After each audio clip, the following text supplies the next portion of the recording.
వధించబడినటువంటి గొర్రెపిల్ల నిలువబడి ఉండుట అనేది మనం చూస్తాము. దాన్ని మనం ఇక్కడ వ్రాయబడతా ఉన్నటువంటి మాట ఏంటిది అంటే 6వ వచనంలో, మత్తయి సువార్త 26వ అధ్యాయం 6వ వచనంలో, ఆయన ఇక్కడ లేడు, తాను చెప్పినట్టే లేచి ఉన్నాడు. అది వధించబడిన గొర్రెపిల్ల నిలవబడి ఉండటం అంటే ఆయన లేచి ఉన్నాడు, ఆయన సజీవుడై ఉన్నాడు అనేది మనకి గ్రహింపుకి తీసుకుని వస్తూ ఉంది. ఈ యొక్క ప్రపంచ యాత్రా జీవితంలో క్రైస్తవత్వానికి ఉన్నటువంటి పునాది ఈ మాటే. ఆయన లేచి ఉన్నాడు లేదా పునరుద్ధానము అనేటటువంటిది. ఒకవేళ కానీ పునరుద్ధానమే లేకుండా ఉంటే క్రైస్తవత్వమే ఉండేది కాదు, మనం ఇక్కడ కూర్చునే వారమే కాదు. కాబట్టి క్రైస్తవత్వానికి పునాది మరణించి తిరిగి లేచినటువంటి యేసుక్రీస్తు ప్రభు అనేది మనం చూస్తాం. ఆ కారణం చేతనే ఈనాడు ప్రపంచమంతా కూడా ఈస్టర్ పర్వదినాన్ని జరుపుకుంటా ఉన్నట్లుగా మనం చూస్తాము. ఆ కారణం చేతనే ప్రతి ఆదివారం కూడా ఆయన లేచిన దానికి సాదృశ్యంగా మనం ఆరాధించేవారంగా, అదే సమయంలో ఆయన చేసినటువంటి త్యాగానికి గుర్తుగా ఆయన శరీరం, ఆయన రక్తానికి సాదృశ్యమైనటువంటి ఆ యొక్క రొట్టెలోను ద్రాక్షారసంలోనూ మనం పాల్పొంపులు పొందేవారంగా మనం ఉంటా ఉన్నాం. ప్రపంచానికి ఈ దినం యేసుక్రీస్తు వారు తిరిగి లేచాడు అనేది ఒక సంతోషకరమైనటువంటి విషయమైతే, దైవజనుడు భక్సింగ్ గారికి దేవుడిచ్చినటువంటి ఆ ప్రత్యక్షత వారం వెంబడి వారం మనకి ఆ పునరుద్ధాన దినాన్ని మనం జ్ఞాపకం చేసుకుంటా ఉన్నాం. తద్వారా ఆయన శరీరంలోనూ ఆయన రక్తంలోనూ మనం పాల్పొంపులు పొందుతూ మన జీవితాలని సరిదిద్దబడినటువంటి వారంగా, మనం ఆ నిత్య రాజ్యం కొరకై మనం సిద్ధపడే వారంగా ఉంటా ఉన్నట్లుగా మనం అక్కడ చూస్తూ ఉన్నాం. కాబట్టి ఇక్కడ మనం చూస్తూ ఉన్నది ఏంటంటే, ఈ యొక్క పునరుద్ధానము ద్వారా అక్కడ అడ్డురాయి తొలగించబడింది అనేటటువంటిది మనం చూస్తూ ఉన్నాం. మనం ఇక్కడ చదువుతూ వచ్చాం. ఇక్కడ చూడండి, ఇక్కడ 2వ వచనంలో మనం చూసి, ఇదిగో ప్రభుదూత పరలోకమందుండి దిగి వచ్చి రాయి పొర్లించి దాని మీద కూర్చుండెను, అప్పుడు మహాభూకంపము. కాబట్టి యేసుక్రీస్తు ప్రభువారు మరణించిన దినాన్న, అంటే కల్వరి శిలువలో తన ప్రాణం పెట్టిన క్షణాన్న గొప్ప భూకంపం కలిగినట్లుగా మనం చూస్తూ ఉన్నాం. అదే సమయంలో ఆయన పునరుద్ధానుడై తిరిగి లేచినటువంటి ఆ సమయంలో కూడా ప్రకృతి స్పందించినట్లుగా, తిరిగి భూకంపం వచ్చినట్లుగా మనం అక్కడ చూస్తాం. అయితే ఇక్కడ ఒక విషయాన్ని మనం జ్ఞాపకం చేసుకోవాల్సింది ఏంటిది అంటే, 2వ వచనంలో పరలోకము, ఇదిగో ప్రభుదూత పరలోకము నుండి వచ్చి రాయి పొరలించి దాని మీద కూర్చుండెను అనేది మనం చూస్తా ఉన్నాం. అంటే దూత వచ్చి రాయి పొర్లిస్తేనే తప్ప యేసుక్రీస్తు ప్రభువారు తిరిగి లేవలేడు అనేది మనం అనుకోవచ్చా? అంటే యేసుక్రీస్తు ప్రభువారు పునరుద్ధానుడై తిరిగి లేచి బయటికి రావాలంటే దూత వచ్చి రాయి పొర్లించాల్సినటువంటి పరిస్థితి అవసరం అంటారా అంటే అలాంటి అవసరం ఏది లేదు. అలాంటి అవసరం ఏది లేదు. ఎందుకు మనం ఎట్లా చెప్పగలమంటే, రండి చూద్దాం. యోహాను సువార్త 21వ అధ్యాయాన్ని గనక మనం, యోహాను సువార్త 20వ అధ్యాయాన్ని గనక మనం చూస్తే, యోహాను సువార్త 20వ అధ్యాయము 19వ వచనం. ఆదివారం సాయంకాలమున శిష్యులు యూదులకు భయపడి తాము కూడియున్న ఇంటి తలుపులు మూసికొని ఉండగా యేసు వచ్చి మధ్యను నిలిచి, మీకు సమాధానము కలుగునుగాక అని వారితో చెప్పారు. కాబట్టి ఆ యొక్క ఇంటి తలుపులు మూసివేయబడి శిష్యులందరూ కూర్చొని ఉన్నప్పుడు యేసు ప్రభువారు ఆ రీతిగా వారి మధ్యకు వచ్చి, మీకు సమాధానం కలుగునుగాక అని చెప్పినట్లుగా మనం చూస్తాము. అంటే తిరిగి లేచిన ఆ మహిమా శరీరానికి ఏదే కానీ అడ్డంకి అనేది లేదు, ఏదే కానీ అడ్డు పెట్టలేదు. అడ్డు అనేది తొలగిపోతా ఉంది అనేది మనం చూస్తాం. మహిమా శరీరానికి ఏది అడ్డం కలిగించలేదు అనేది మనం చూడగలం. అయితే మరి ఎందుకు ఆ రాయి తొలగించబడింది? ఆ రాయి అట్లాగే ఉంచవచ్చు కదా. రాయి తొలగించాల్సిన అవసరం ఏంది? యేసుక్రీస్తు ప్రభువారు ఆ రాయి తొలగించకపోయినా బయటికి వచ్చి ఉంటే మరెందుకు ఆ రాయి తొలగించబడింది అంటే, ఎందుకు ఆ రాయి తొలగించబడింది అంటే నీ కొరకు, నా కొరకే, నీవు నేను నమ్మేదాని కొరకై. ఎవరైతే అక్కడికి వచ్చారో ఉదయకాల సమయం, ఆ మరియా, మరొక మరియా, ఎవరైతే అక్కడికి ఆయన శిష్యులు వస్తూ వచ్చారో వారు నమ్మేదాని కొరకై, లోకమంతటికి సాక్షార్థముగా ఉండేదాని కొరకై ఆ రాయి తొలగించబడినట్లుగా మనం చూస్తా ఉన్నాం. అందుకే ఆ రాయి గురించి వ్రాయబడుతుంది.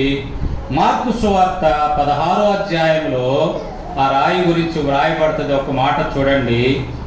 ఆ రాయి గురించి 16వ అధ్యాయం 4వ వచనంలో, వారు వచ్చి కన్నులెత్తి చూడగా రాయి పొర్లింపబడి ఉండుట చూసిరి. ఆ రాయి ఎంతో పెద్దది. ఆ రాయి ఎంతో పెద్దది. వాస్తవానికి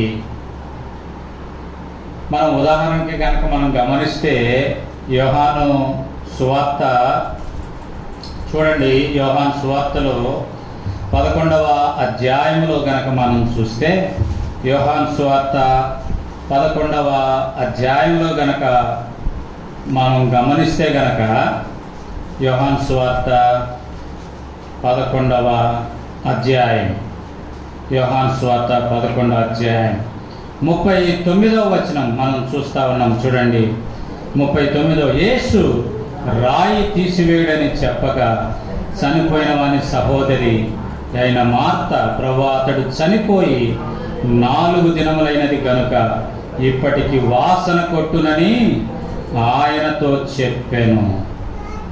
యేసు, నీవు నమ్మిన దేవుని మహిమ చూతువని నేను నీతో చెప్పలేదా అని ఆమెతో నేను. అంతటా వారు ఆ రాయి తీసివేసి. అయితే మానవుడు చనిపోయి 4 దినాలైంది. లాజరు చనిపోయి, లాజరు యొక్క సహోదరి అంటా ఉంది, కంపు కొడుతూ ఉంటుంది, ప్రభా వద్దు ఆ రాయి తీయొద్దు అంటా ఉంది. ఆ రాయి తీయొద్దంట. మానవునికి అడ్డుగా ఆ రాయి ఉంటా ఉంది. ఒకవేళ సజీవుడైనప్పటికీ కూడా ఆ రాయి తొలగించకుండా, ఒకవేళ యేసుక్రీస్తు ప్రభువారు గనక లాజరు బ్రతుకు అంటే ఆయన బ్రతికేవాడే, కానీ లాజరు మాత్రం బయటికి రాగలిగేవాడు కాడు. ఎందుకు అంటే బ్రతికినటువంటి లాజరు మహిమాదేహాన్ని ఆయన ధరించల. ఏ శరీరముతో అయితే మరణించాడో అదే శరీరము కలిగి తిరిగి బ్రతికిన కారణం చేత ఈ మానవ దేహానికి అడ్డు ఆ రాయి ఉన్నట్లుగా మనం చూస్తా ఉన్నాం. 4 దినాలైంది ఆహారం తిని, 4 దినాలైనటువంటి ఆ యొక్క బలహీన శరీరం రాయిని తొలగించుకోగలుగుతుందా అంటే తొలగించలేదు. ఒకవేళ యేసుక్రీస్తు ప్రభువారు కూడా మరణించి 3 దినాలైంది ఆహారం తినక, ఒకవేళ మానవ శరీరంతో ఆయన లేచి ఉంటే ఆ రాయి తొలగించుకునేవాడు కాదు. ఆయనకు వేరే ఎవరో సహాయపడాల్సినటువంటి పరిస్థితి వచ్చేది అనేది మనం అక్కడ చూస్తా ఉన్నాం. అందుకే ఆ యొక్క ప్రభువారిని దర్శించటానికి చూడండి, ఇక్కడ మనం చూస్తాం. ప్రభువారిని దర్శించటానికి గనక ఆ యొక్క మరియా వచ్చి ఆయన పాదాలు పట్టుకోబోతా ఉంటే ప్రభువారు అంటాడు, ఏమని? మరియా, నేను ఇంకా తండ్రి వద్దకు ఎక్కిపోలేదు, నువ్వు నన్ను ముట్టుకోవద్దు, నువ్వు నన్ను ముట్టుకోవద్దు. పరిశుద్ధమైన దేహముతో, మహిమా దేహముతో ఆయన లేచినట్లుగా మనం అక్కడ చూడగలుగుతా ఉన్నాం. కాబట్టే మానవుడు చనిపోతే అక్కడ ఎన్ని తేదీలు వేస్తారు? చనిపోయిన తర్వాత ఎన్ని తేదీలు ఉంటాయి? జననము, మరణము. అయితే యేసుక్రీస్తు ప్రభువారి యొక్క ఒకవేళ యేసుక్రీస్తు ప్రభువారి కింద ఎన్ని తేదీలు వేయబడాలా అంటే జననము, మరణము, పునరుద్ధానము, తిరిగి లేచిన తేదీ కూడా ఉంది. తిరిగి లేచిన తేదీ కూడా ఉంది. ఆ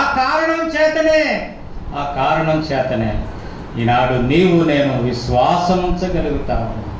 ఈనాడు నీవు నేను దేవుణ్ణి ఆరాధించగలుగుతా ఉన్నాం. అదే మనం ఆరాధన వర్తమానంలో చూస్తా వచ్చాం. వధించబడినట్లుండి నిలవబడి ఉన్న గొర్రె పిల్ల గ్రంథములు విప్పుటకు యోగ్యమైంది. అబ్రాహామును పిలుస్తూ వచ్చాడు, అబ్రామా విశ్వాసులకు తండ్రివి కదా, నువ్వు రా, ఆ గ్రంథం విప్పుదు అంటే, అయ్యా నా వల్ల కాదు. దావీదా నువ్వురా, దేవుని హృదయానుసారుడు కదా, నీవిప్పంటే నా వల్ల కాదు. ఎవరు రాజుల్ని పిలిచినా, యాజకుల్ని పిలిచినా, ఎవరిని పిలిచినా, ప్రవక్తల్ని పిలిచినా మా వల్ల కాదు. అదే మనం అక్కడ చూస్తా వచ్చాం. అందుకే అక్కడ ఏడుస్తూ ఉన్నట్లుగా మనం చూసాం. చూడండి ఒకసారి ఈ యొక్క ప్రకటన గ్రంథం 5వ అధ్యాయంలో మనం చూస్తాం ఆ మాట. ప్రకటన గ్రంథం 5వ అధ్యాయంలో మనం చూస్తా ఉన్నాం. ఏమనండి 4వ వచనంలో, ఆ గ్రంథం ఇప్పుటకైనను చూచుటకైనను యోగ్యుడెవడను కనబడినందున నేను బహుగా ఏడ్చుచుండగా అక్కడ ఏం వ్రాయబడతా వచ్చిందంటే, పెద్దల్లో ఒకడు ఏడవకు, ఇదిగో దావీదునకు చిగురైన యూదా గోత్ర సింహము 7 ముద్రలు తీసుకొని ఆ గ్రంథము విప్పుటకై జయము పొందెను అనేది. కాబట్టి పునరుద్ధానం అవటం ద్వారా కలిగినటువంటి ప్రయోజనం ఏంటంటే అడ్డు తొలగించబడినట్లుగా మనం అక్కడ చూస్తా ఉన్నాం. పునరుద్ధానం అవటం ద్వారా కలిగినటువంటి ప్రయోజనం ఏంటిదంటే పాపమునకు శాశ్వత పరిష్కారము లభించినట్లుగా మనం చూడగలుగుతా ఉన్నాం. అందుకే మనం చూస్తాం 1 యోహాను పత్రిక 2వ అధ్యాయము 2వ వచనాన్ని గనక మనం చూస్తే, 1 యోహాను పత్రిక 2వ అధ్యాయము 2వ వచనాన్ని గనక మనం చూస్తే అక్కడ వ్రాయబడతా ఉన్నటువంటి మాట ఏంటిదంటే, ఈయనే మన పాపములకు శాంతికరమై ఉన్నాడు, మన పాపములకు మాత్రమే కాక సర్వలోకమునకు శాంతికరమై ఉన్నాడు అనేది వ్రాయబడతా ఉంది.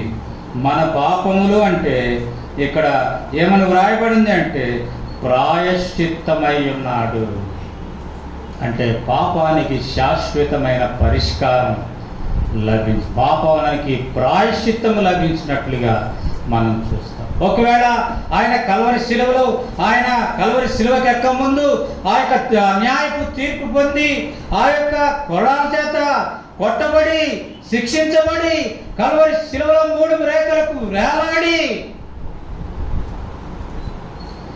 3వ దినాన్ని కనుక తిరిగి లేచి ఉండకపోతే దాని వలన ఏ ప్రయోజనము లేదు.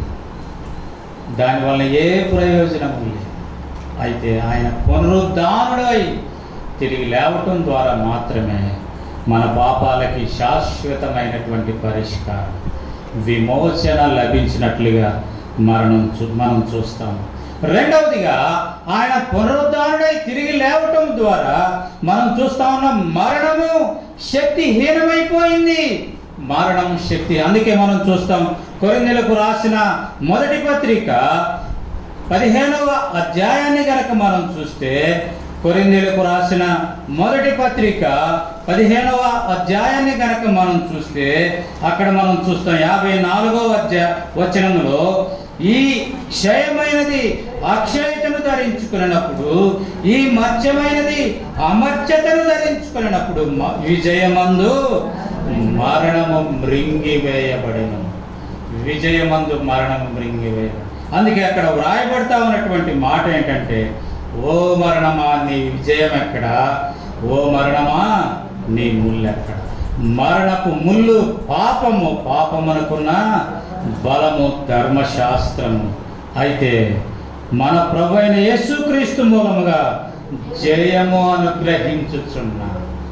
కాబట్టి రెండవదిగా మనం అక్కడ ఏం చూస్తా ఉన్నామంటే, ఆయన తిరిగి లేవటము ద్వారా పాపము మీద విజయాన్ని పొందినట్లుగా మనం చూస్తా ఉన్నాం. ఆ యొక్క ధర్మశాస్త్రం మీద విజయాన్ని పొందినట్లుగా మనం చూస్తా ఉన్నాం. ఆ మరణం మీద విజయాన్ని పొందినట్లుగా మనం చూస్తా ఉన్నాం.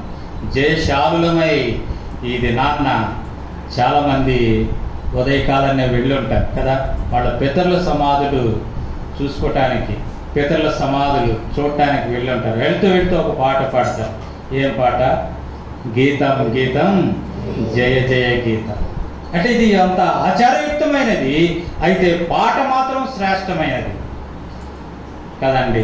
పాట శ్రేష్టమైనది. గీతం గీతం జయ జయ గీతం. ఎందుకు ఈనాడు జయ జయ గీతాన్ని పాడగలుగుతా ఉన్నాం? కారణం ఏంటంటే, ఆ ప్రభువారు తిరిగి లేచిన కారణం చేత, ఆ ప్రభువారు పునరుద్ధానుడై తిరిగి లేచిన కారణం చేతనే ఈనాడు నీవు నేను విజయ గీతాన్ని మనం పాడగలిగే వారంగా మనం ఉంటా ఉన్నట్లుగా మనం చూస్తాము.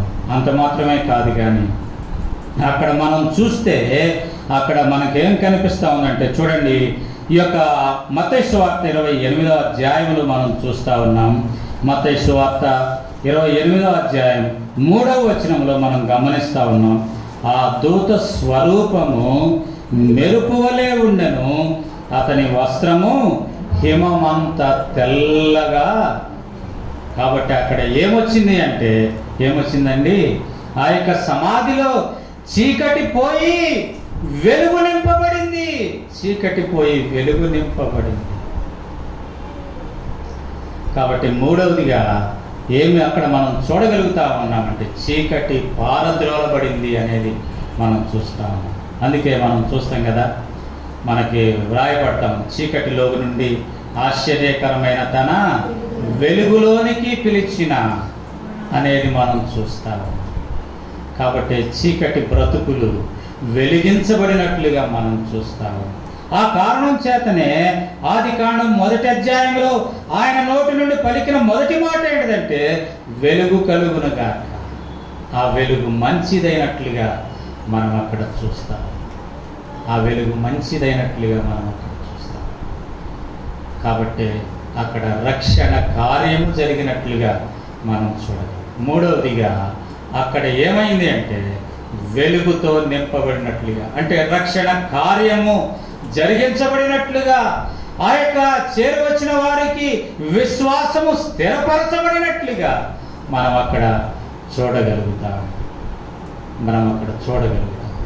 నాలుగవదిగా కనుక మనం అక్కడ చూస్తే, ఒకసారి చూద్దాం రండి. ఇక్కడ నాలుగవదిగా ఇక్కడ మనం చూస్తే గనక ఏం రాయబడతా ఉంది అంటే, యోహాను సువార్త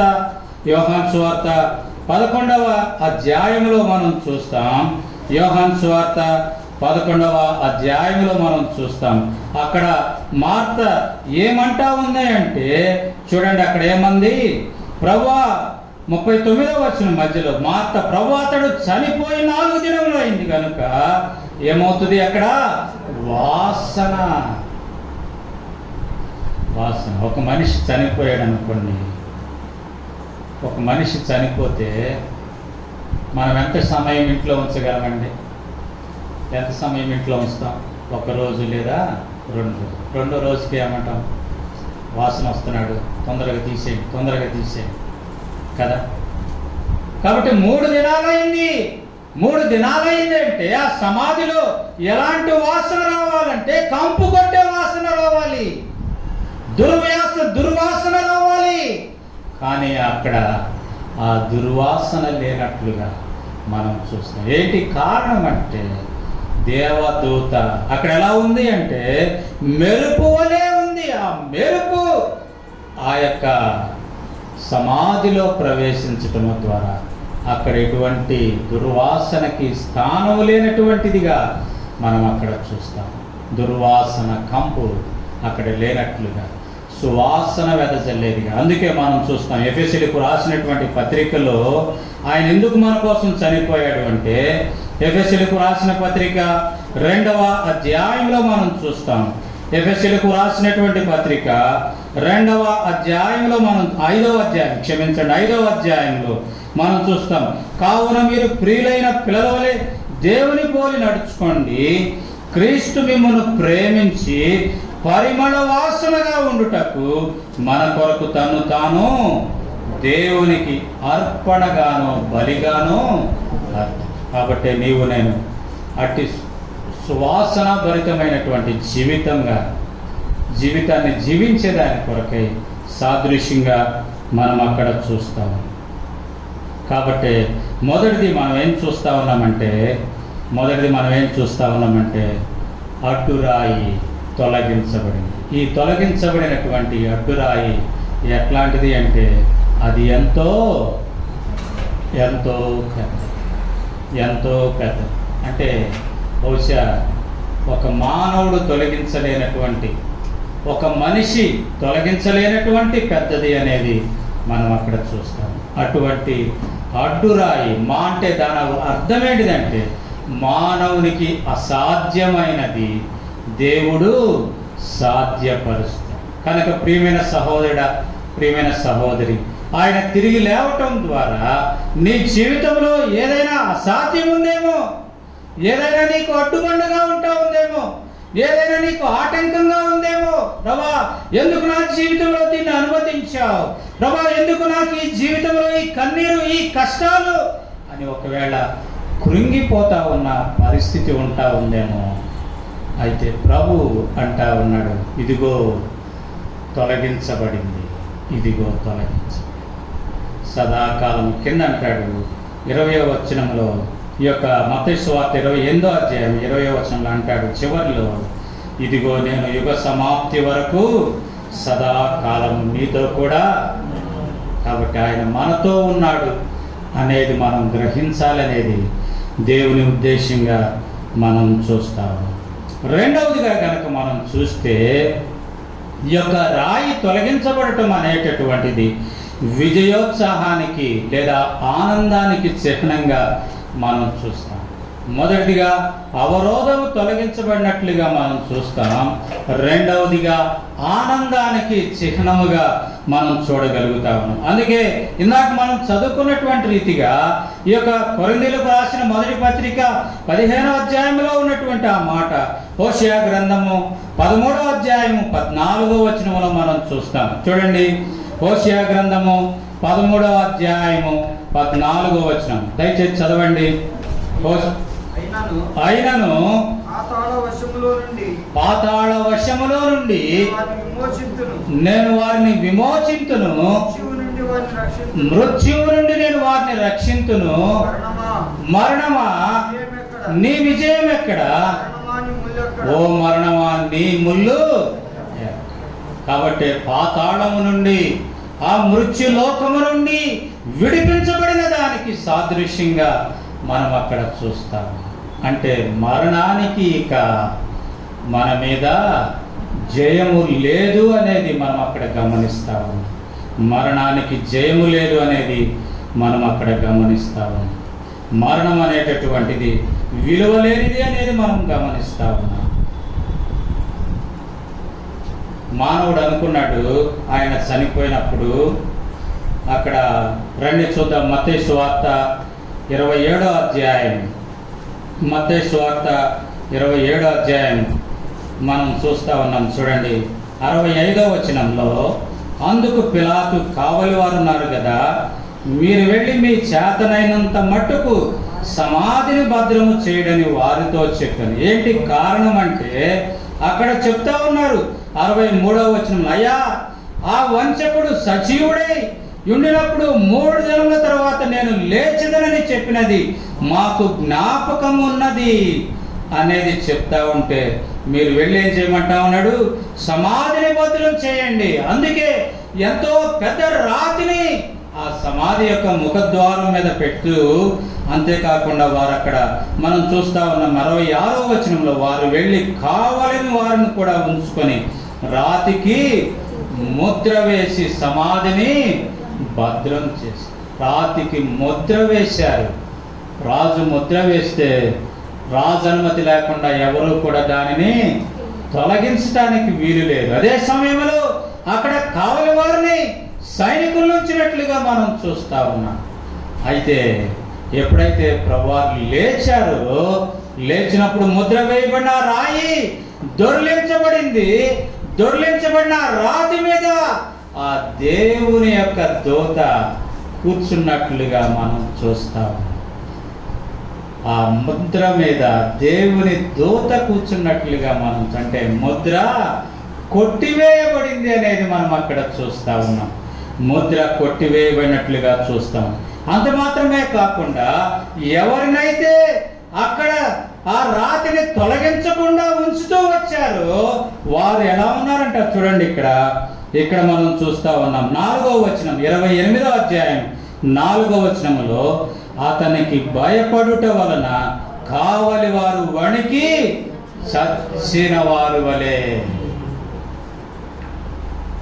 అంటే లోకమేమైంది? క్రీస్తు పునరుద్ధానుడై సజీవుడిగా విజయోత్సాహముతో తిరిగి లేస్తే లోకపు ముద్ర కొట్టివేయబడింది, చెరిపివేయబడింది. లోకము చచ్చిన స్థితిలోనికి వెళ్ళి, లోకము చచ్చిన స్థితిలో. కనుకనే మనం అక్కడ చూస్తూ ఉన్నాం, పాతాళం యొక్క శక్తులు, ఆ యొక్క మరణం యొక్క శక్తులు ఓడించబట్టి ఈ రాతిని దొర్లించబడటం. కనుక రెండవదిగా మనం అక్కడ ఏం చూస్తూ ఉన్నామంటే విజయోత్సాహాన్ని చూస్తాం. అంటే దాని అర్థం ఏంటిదంటే ఆనందభరితమైన జీవితం, ఆనందం, సంతోషం. మొదటిదిగా అవరోధము తొలగించబడింది, రెండవదిగా ఆనందము వెళ్ళి విరిసింది. మూడవదిగా మనం చూస్తాం చూడండి.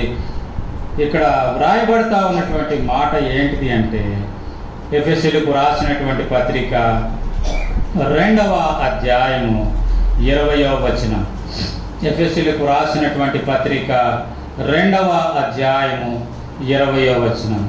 క్రీస్తు యేసే ముఖ్యమైన మూలరాయి అయి ఉండగా అపోస్తలులను ప్రవక్తలను వేసిన పునాది మీద మీరు కట్టబడుచున్నారు. మూడవదిగా మనం అక్కడ గమనిస్తా ఉన్నాం, విశ్వాసానికి పునాది వేయబడింది.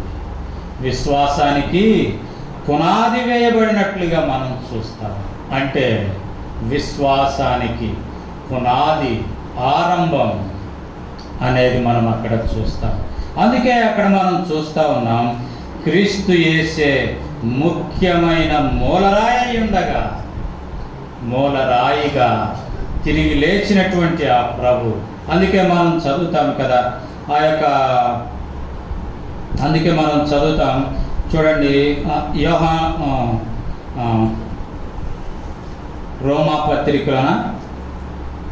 రోమా పత్రికలో అనుకుంటాను, ఒక మనుషుని ద్వారా మరణమును, మనుషుని ద్వారా, రోమపత్రిక అండి లేకపోతే కొరింథీ పత్రిక, రోమపత్రికనా 5:12 చూడండి. ఇట్లుండగా ఒక మనుషుని ద్వారా పాపము ద్వారా మరణము లోకములకు ఎలాగూ ప్రవేశించెను, అలాగుననే మనుషులందరూ పాపము చేసినందున మరణమందరికీ సంప్రాప్తమాయెను. అయితే తిరిగి ఇక్కడ 15వ వచనం, అయితే అపరాధము కలిగినట్లు కృపావరము కలగలేదు. ఎట్లనగా ఒక అపరాధం వల్ల అనేకులు చనిపోయినట్ల మరి ఎక్కువగా దేవుని కృపయు క్రీస్తు యేసును ఒక మనుషుని కృపచేతనైన దానము అనేకులకు విస్తరించెను అనేది మనం అక్కడ చూస్తా ఉన్నాం. విస్తరించు కృపాదానము మనకు విస్తరించినట్లుగా మనం అక్కడ చూస్తాం.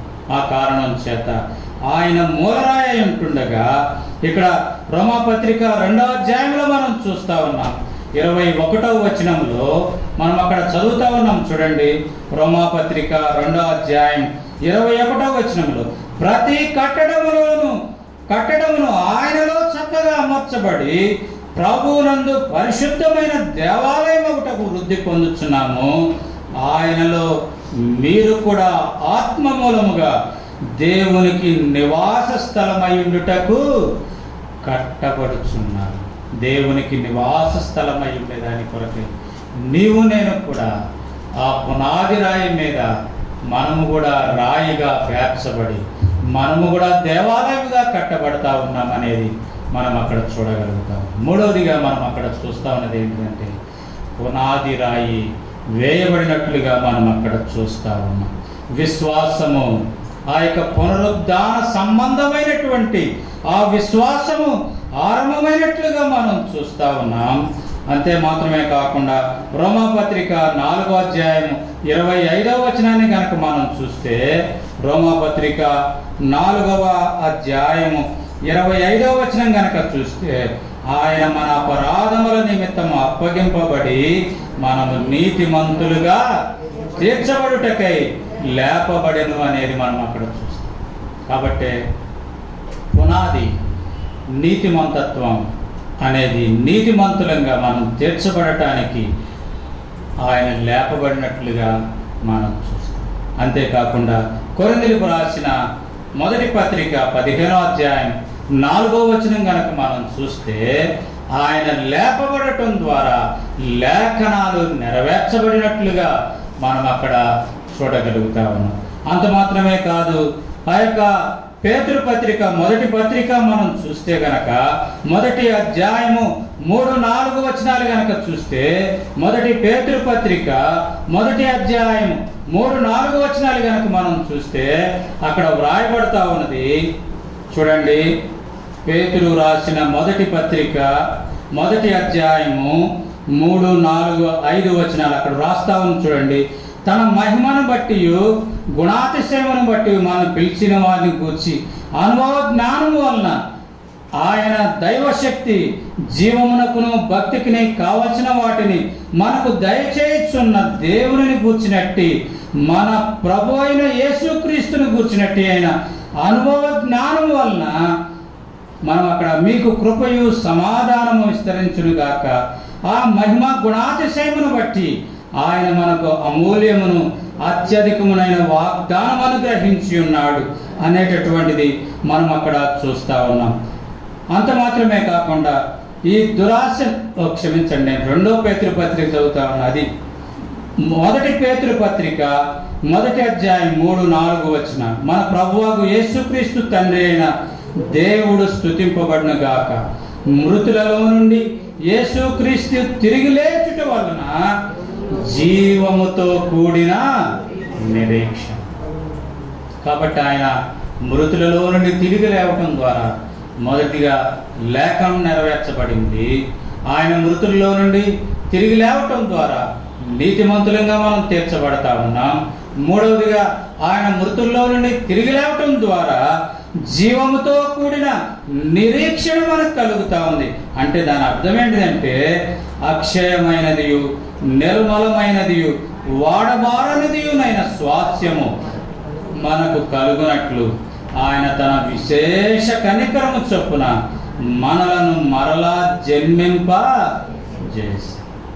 కాబట్టి ఆయన తిరిగి మనల్ని జన్మింపజేశాను అనేటటువంటిది మనం అక్కడ చూస్తాం. కాబట్టి అక్కడ వ్రాయబడతా ఉంది 5వ వచనంలో, కడవరి కాలమందు బయలుపరచుటకు సిద్ధముగా ఉన్న రక్షణ మీకు కలుగునట్లు విశ్వాసము ద్వారా తన శక్తి చేత కాపాడబడు మీ కొరకు ఆ స్వాస్థ్యము పరలోకమందు.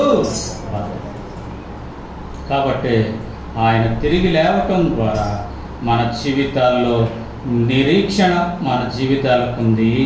అంత మాత్రమే కాకుండా పరలోకమందు భద్రపరచబడినటువంటి స్వాస్థ్యం మనకున్నట్లుగా మనం అక్కడ చూడగలుగుతాము.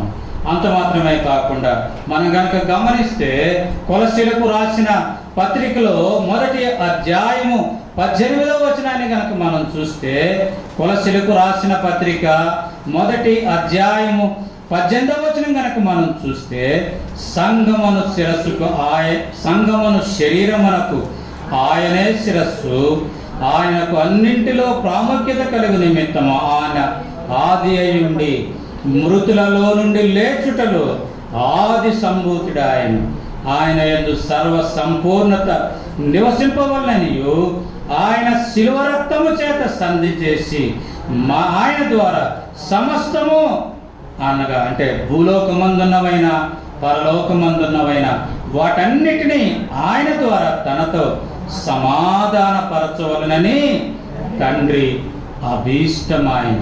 కాబట్టి 4వదిగా మనం ఏం చూస్తూ ఉన్నామంటే ఆ తర్వాత 21వ వచనం 22వ వచనం గనక మనం గమనిస్తే ఏంటిది సమాధానపరచడం అనేది గనక మనం గమనిస్తే గనక 21వ వచనంలో మనం చదువుతాం.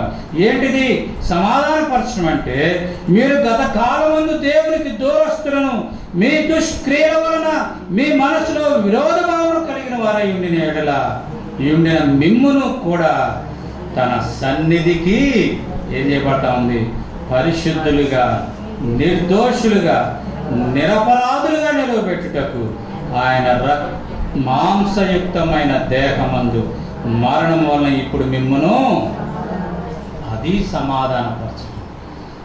ఆయన లేవటం ద్వారా సమాధానపరచబడ్డాం తండ్రితో.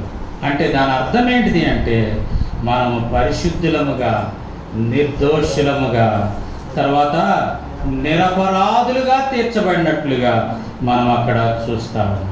అంత మాత్రమే కాదు కానీ మనము ఆయన తిరిగి లేవటం ద్వారా కలిగిన మరొక ప్రాముఖ్యమైనటువంటి విషయం ఏంటిదంటే, రోమీయులకు రాసినటువంటి పత్రిక 8వ అధ్యాయము 34వ వచనం దయచేసి చదవండి.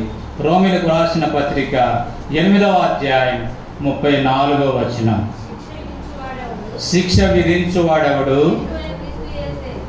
చనిపోయిన క్రీస్తు యేసే, అంతేకాదు మృతుల నుండి లేచిన వాడును దేవుని కుడిపార్శ్వమున ఉన్నవాడును ఏం చేస్తా ఉన్నాడు? మన కొరకు విజ్ఞాపన.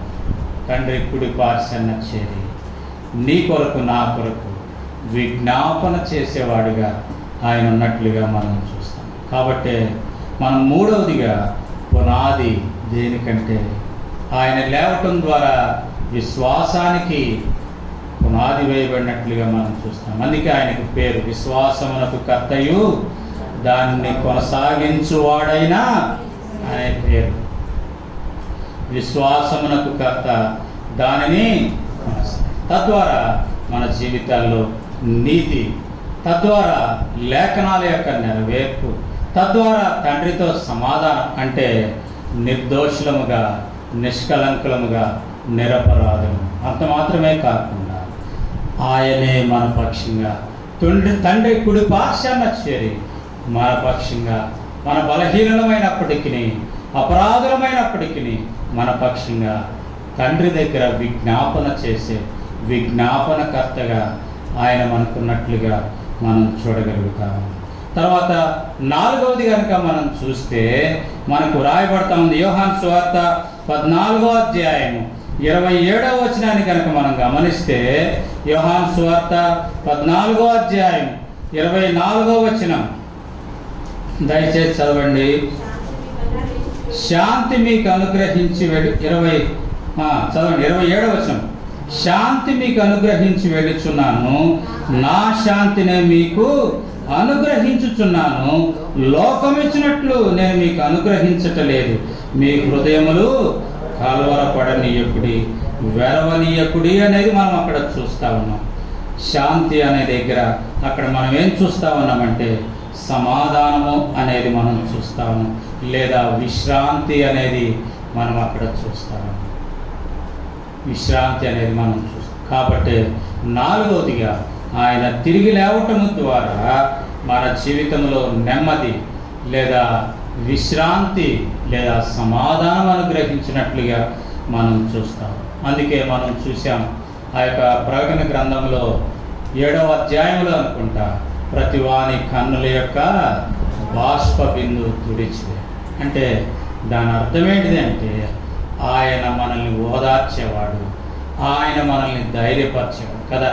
సహజంగా బిడ్డ ఏడుస్తూ ఉంటే తల్లి ఏం చేస్తుందంటే ఒళ్ళోకి తీసుకొని బిడ్డ కన్నీళ్లు తుడుస్తూ తల మీద నిమురుతూ ఉంటుంది. అంటే నాయనా నేనుండా, బిడ్డ నేనుండా, ఏం పర్వాలేదు నేనుండా. అందుకే అక్కడ వ్రాయబడిన మాట ఏంటిదంటే ఆయనే వారి మీద తన గుడారమును కప్పును అనేటటువంటి మాట మనం చూస్తాం.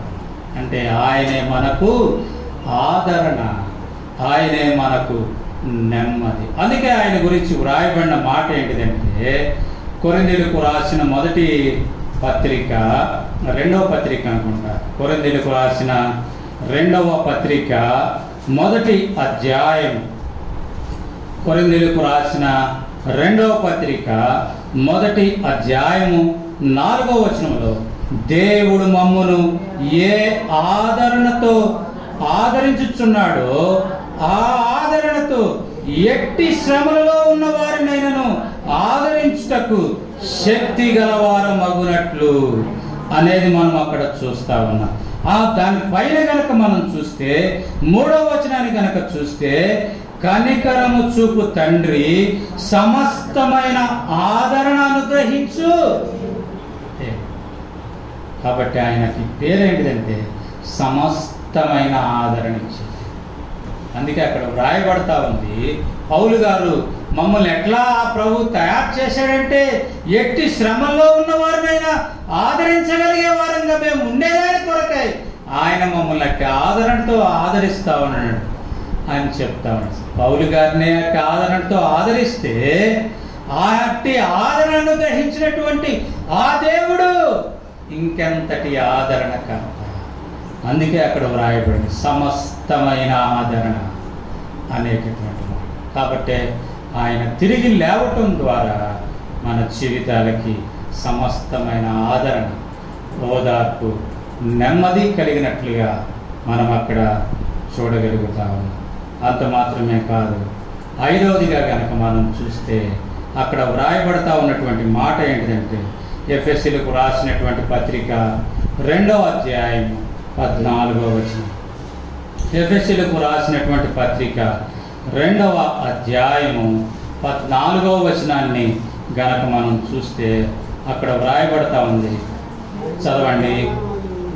2వ అధ్యాయం 14. ఆయన మన సమాధానమై ఉండి మీకును మాకును ఉండిన ద్వేషం అనగా విధి రూపకమైన ఆజ్ఞలు గల ధర్మశాస్త్రమును తన శరీరమందు కొట్టివేయుట చేత మధ్య గోడ పడగొట్టి మన ఉభయులను ఏకం చేసి. కాబట్టి 5వదిగా మనం ఏం చూస్తా ఉన్నామంటే మధ్య గోడ పడగొట్టబడినట్లుగా మనం చూస్తాం. మరణానికి జీవానికి మధ్య గోడ, ద్వేషానికి అసూయకి ఆ యొక్క సంతోషానికి ఆనందానికి ఉన్నటువంటి ఆ గోడ తొలగించబడటం ద్వారా మనము నిత్య ఆనందంలోనికి, మనం ఆ నిత్య జీవంలోనికి ప్రవేశించేదాని కొరకై మనము ఉన్నట్లుగా మనం అక్కడ చూడగలుగుతాము. కాబట్టి అది మధ్య గోడగా మనము తొలగించబడినట్లుగా మనం చూస్తాం. కాబట్టి ప్రభునందు ప్రియమైన సహోదరుడా, ప్రియమైన సహోదరి, మనం గమనిస్తా ఉన్నాం ఆ పెద్ద గొప్ప రాయి దొర్లించబడటం ద్వారా మొదటిదిగా మనం ఏం చూస్తూ వచ్చామంటే అవరోధము తొలగించబడింది అనేది మనం చూస్తాం. పునరుద్ధాన శరీరానికి ఆటంకం ఏమీ అని ఉండదు అనేది మనం అక్కడ చూస్తాం. 2వదిగా ఆనందంతో నింపబడ్డాం, అంటే విజయోత్సాహంతో నింపబడ్డాము అనేది మనం చూస్తాం. అంటే దాని ఫలితం ఏంటిది అంటే మరణపు ముళ్ళు విరవబడింది, పాపానికి ఉన్నటువంటి ఆ యొక్క మరి మూలమైనటువంటి ఆ ధర్మశాస్త్రము నెరవేర్చబడినట్లుగా మనం అక్కడ చూడగలుగుతాము. 3వదిగా పునాది రాయి వేయబడినట్లుగా మనం చూస్తాం. విశ్వాసానికి పునాది రాయి వేయబడినట్లుగా, తద్వారా మనం నీతిమంతులుగా తీర్చబడుతూ వచ్చాము. లేఖనాలు నెరవేర్చబడుతూ వచ్చినాయి. దేవునితో సమాధానపరచం అంటే దాని అర్థం ఏంటిది అంటే నిర్దోషులంగా నిష్కలంకులంగా మనం తీర్చబడ్డాము అనేది మనం చూస్తాం. అంతేకాకుండా మన పక్షంగా దేవుడు తిరిగి తండ్రి దగ్గర మన పక్షంగా విజ్ఞాపన చేసే విజ్ఞాపనకర్తగా ఆయన ఉన్నట్లుగా మనం చూస్తాం. ఒకవేళ యేసుక్రీస్తు వారే తిరిగి లేచి ఉండకపోతే నీకు నాకు మధ్యవర్తి ఎవరుండేవారు? దేవుని దగ్గర నీ పక్షంగా నా పక్షంగా మన యొక్క విజ్ఞాపన వినిపించేది ఎవరుంటూ ఉన్నారు? కనుకనే ఆ ప్రేమ కలిగినటువంటి ఆ ప్రభు మన పక్షంగా విజ్ఞాపనకర్తగా ఉన్నట్లుగా మనం చూస్తాము. నాలుగవదిగా మనకు విశ్రాంతి అనుగ్రహించినట్లుగా. అంటే దాని అర్థం ఏంటి అంటే శ్రమలు, బాధలు, కన్నీళ్లు తుడిచివేసి మనకు ఆదరణ అనేది లభించినట్లుగా మనం అక్కడ చూస్తాం. ఐదవదిగా సరిహద్దు రాయి, అడ్డురాయి పారద్రోలబడి దేవునితో తిరిగి సంధి చేయబడినట్లుగా. అంత మాత్రమే కాకుండా ఈ లోక సంబంధమైనటువంటి అడ్డు తొలగించబడినట్లుగా. సహజంగా మామూలుగా అయితే యూదులు అన్యులు అనేటువంటి అడ్డు ఉంది, యూదులు అన్యులు అనేటటువంటి అడ్డు. ఆ అడ్డుకు యేసుక్రీస్తు ప్రభు ద్వారా కొట్టివేయబడినట్లుగా, అంటే మధ్యరాయి, అడ్డురాయి కొట్టివేయబడినట్లుగా మనం అక్కడ చూడగలం. కనుక ప్రియమైన సహోదరుడా, ప్రియమైన సహోదరి, ఈనాడు నీ జీవితంలో ఇట్టి అనుభవం కలిగినటువంటి జీవితం నీ జీవితంగా ఉందా? నీ జీవితంలో ఏది అడ్డురాయిగా ఉంది, అవరోధంగా ఉందో? దేవుని మందిరానికి రావటానికే కావచ్చుగాక, దేవుని వాక్యం చదవటానికే కావచ్చుగాక, తండ్రి సన్నిధిలో మోకరించడానికే కావచ్చుగాక, దేవుని సొంత రక్షకునిగా అంగీకరించడానికే కావచ్చుగాక, నేను క్రైస్తవుడను, యేసుక్రీస్తు బిడ్డను అని చెప్పుకునేదానికే కావచ్చుగాక. ఏది అడ్డుగా ఉంది? అడ్డుగా ఉంటే ప్రభు లేచి ఉన్నాడు నీ కొరకే. నీ అడ్డు తొలగిస్తాడు. ప్రభా, ఇదిగో ఇది నాకు అడ్డుగా ఉంది, దీనిని తొలగించు, నన్ను నీ బిడ్డగా చేసుకో అంటే ఆయన నీకున్న అడ్డును తొలగించి నిన్ను తన బిడ్డగా ఉంచుకునేటటువంటి దేవుడుగా, తండ్రిగా ఆయన ఉంచవచ్చు. ఏది నీ జీవితంలో సంతోషం, ఆనందం, ఏది నీ జీవితంలో విజయోత్సాహం లేకుండా నిన్ను కృంగదీస్తా ఉందో అయితే గొప్ప నిరీక్షణ నీ ముందుంది. అదిగో అడ్డురాయి తొలగించబడింది, ప్రభు లేచి ఉన్నాడు. ఆయన ఇక్కడ లేడు. ఇక్కడ మనం చూస్తూ ఉంది ఏంటిది అంటే ఆయన లేచి ఉన్నాడు అనేది మనం చూస్తాం. ఆయన లేచి ఉన్నాడని చూస్తూ అక్కడ వ్రాయబడినటువంటి ఒక చక్కని మాట ఏంటిది అంటే చూడండి, అక్కడ మనం చూస్తూ ఉన్నాం 9వ వచనంలో లేదా 8వ వచనం నుండి, వారు భయముతోనూ మహా ఆనందముతోనూ సమాధి యొద్ద నుండి త్వరగా వెళ్ళి ఆయన శిష్యులకు ఆ వర్తమానం తెలుగు పరిగెత్తుచుండగా యేసు వారిని ఎదుర్కొని మీకు శుభమని చెప్పాను. వారు ఆయన యుద్ధకు వచ్చి ఆయన పాదములు పట్టుకుని ఆయనకు మొక్కగా, యేసు భయపడకుడి, మీరు వెళ్ళి నా సహోదరులకు గలిలయకు వెళ్ళవల్లని చెప్పాడు. ఏమన్నాడు? మీకు శుభము. రెండవ మాట ఏంటంటే భయపడవు. అదే మాట మనము యేసుక్రీస్తు వారు ఈ లోకానికి పుట్టినప్పుడు కూడా మనం చూస్తాం. యేసుక్రీస్తు వారు ఈ లోకంలో పుట్టినప్పుడు కూడా మనం చూస్తాం. చూడండి ఒకసారి ఈ యొక్క లూకా సువార్తలో మనం చూస్తాం. లేదా ఈ యొక్క మత్తయి సువార్తలోనే చూడండి ఒక మాట. మత్తయి సువార్త 1వ అధ్యాయంలో కనుక మనం చూస్తే, మత్తయి సువార్త 1వ అధ్యాయంలో మనం చూస్తాం 20వ వచనములో అంటా ఉన్నాడు, దావీదు కుమారుడు అయిన యోసేపు నీ భార్య అయిన మరియను చేర్చుకొనుటకు భయపడకు. ఆయన ఈ లోకానికి వచ్చింది నీ భయాన్ని నుండి తొలగించడానికి. ఆయన సమాధిలో నుండి తిరిగి లేచింది నీ భయాన్ని తొలగించడానికి కదా. మానవునికి ఉండే అత్యధికమైనటువంటి భయం ఏంటిది అంటే మరణ భయం. మానవునికి ఉండే అతి ప్రాముఖ్యమైన భయం ఏంటిదంటే మరణం. అమ్మో, ఎప్పుడు నా మరణం నన్ను మృంగివేస్తుందో ఆ భయము. అయితే ప్రభువైన యేసు క్రీస్తు ద్వారా నిరీక్షణ విజయోత్సాహము నేను పొందగలుగుతూ వచ్చాను. మరణించిన తిరిగి లేస్తామనేటువంటి ఆ గొప్ప నిరీక్ష. కారణం ఏంటిదంటే యేసు వారు మరణించాడు, 3వ దినాన్న పునరుద్ధానుడై తిరిగి లేచాడు. కాబట్టి ఆయన యందు విశ్వాసం ఉంచినటువంటి మనం కూడా తిరిగి లేస్తాం. ఆ మరణ భయాన్ని తొలగించినట్లుగా మనం చూస్తాం. అందుకే భయపడవద్దు అని ప్రభు తిరిగి మరలా అక్కడ జ్ఞాపకం చేసినట్లుగా మనం అక్కడ చూస్తాము. తర్వాత 5వదిగా ఆ అడ్డురాయి తొలగించాలి. కాబట్టి ఒకవేళ మన జీవితంలో ఏదైనా అడ్డు ఉందేమో వాటిని మనం తొలగించుకున్నటువంటి వారమై ఆ యొక్క ప్రభు దగ్గరకు, ప్రభు పాదాల చెంతకు సమీపించడం ద్వారా ఈ యొక్క విజయోత్సాహముతో ప్రభు లేచినటువంటి ఈ దినాన్న ఆయన మన కొరకై మన మధ్య ఉంచబడినటువంటి ఆయన యొక్క శరీరానికి సాదృశ్యమైన ఆ రొట్టెలో, ఆయన యొక్క రక్తానికి సాదృశ్యమైన ఆ యొక్క రక్తములో మనం పాల్పంపులు పొందటం ద్వారా మనం నిత్య జీవము కలిగిన వారముగా మనం ఉండేదాని కొరకై ప్రభు తన కృపను మన ఎడల విస్తరింపజేయునుగాక.